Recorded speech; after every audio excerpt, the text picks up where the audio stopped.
కులాలు ఉన్నాయి, వర్గాలు ఉన్నాయి, రాజకీయ పార్టీలు ఉన్నాయి. ఎన్ని విభేదాలు పార్టీలు ఇవన్నీ ఉన్నా కూడా అందరూ సమానమే. కానీ బయటికి వస్తే అందరూ సమానమే. ఎవరి మతం వారు ఆచరించినా, ఏ దేవుణ్ణి కొలచాలంటే ఆ దేవుణ్ణి కొలిచినా, ఏ రాజకీయ పార్టీ అభిమానులైనా ఆ రాజకీయ పార్టీలో ఉన్నా కూడా మేమంతా భారతీయులము, మేమంతా ఒకటే అనేది వచ్చేసినాం. లౌకికవాదానికే కట్టుబడి ఉన్నారు ప్రతి ఒక్కరు కూడా. ఆ లౌకికవాదానికి కట్టుబడి ఉండే రాజ్యాంగాన్ని కూడా అంబేద్కర్ నాయకత్వంలో కూడా రచించుకొని ఆ రాజ్యాంగం ప్రకారమే ఈరోజు భారతదేశం అంతా కూడా నడుచుకొని పోతుంది. అందుకోసమే ప్రపంచంలో ఒకరోజు అతి పేద దేశమైన మన చాలా వెనుకబడిన దేశం అనేది ఈరోజు ప్రపంచంలోనే ఒక అగ్రరాజ్యంగా కూడా తయారైంది.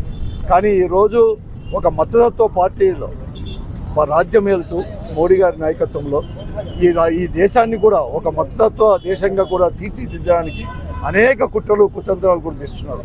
అనేక లౌకికవాదులు కూడా ఇంతవరకు కూడా ఎంతో కూడా చాలా సంవత్సరాల నుంచి కూడా భారతీయ జనతా పార్టీ అనుసరించిన ధోరణి కానీ వారి యొక్క ముఖ్యంగా ఆర్ఎస్ యొక్క సిద్ధాంతాలు చేసి ఎంతో కూడా భయాందోళన చెప్తుంటే ఆ భయాందోళనగా ఈరోజు నిజం చేస్తూ మొన్న రోజు 2025లో పార్లమెంటులో వక్ఫ్ బోర్డు చట్టం కూడా సవరణ ద్వారా తీసుకొచ్చింది.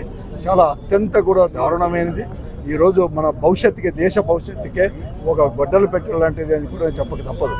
ఈరోజు కేవలం వారి యొక్క మతంలో ఇంటర్ఫియర్ అయిపోయి ఆ వక్ఫ్ బోర్డులో కూడా ముస్లిమేతలను కూడా నియమించవచ్చని, దానికి ఎవరైనా కానీ దానం ఇచ్చేవారికి కూడా కండిషన్స్ అంటే 5 సంవత్సరాలు ఈరోజు కూడా ముస్లిం దాన్ని ఆచరించాలని చెప్పి పెట్టడం చాలా దారుణమైనది. కానీ దీన్ని వెంటనే కూడా ఉపసంహరించుకోవాలని చెప్పేసి ఉన్నారు.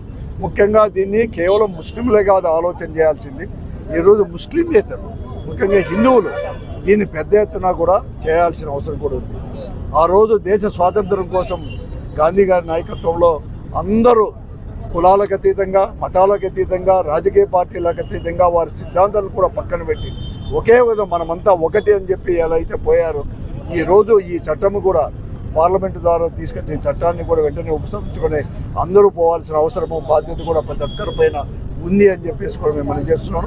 అందుకోసమే ఈరోజు ఈ యునైటెడ్ ఫ్రంట్ ద్వారా ఏదైతే రిలే నిరాదీక్ష చేశారో దాన్ని ఉపసంహరించాలని చెప్పేసి ఈరోజు వైఎస్ఆర్ కాంగ్రెస్ పార్టీ కూడా వారికి సంఘీభావం చెప్తూ పూర్తి మద్దతు కూడా ఇస్తూ అలాగే చేస్తూ అందరూ కూడా ఆలోచన చేయాలని చెప్పి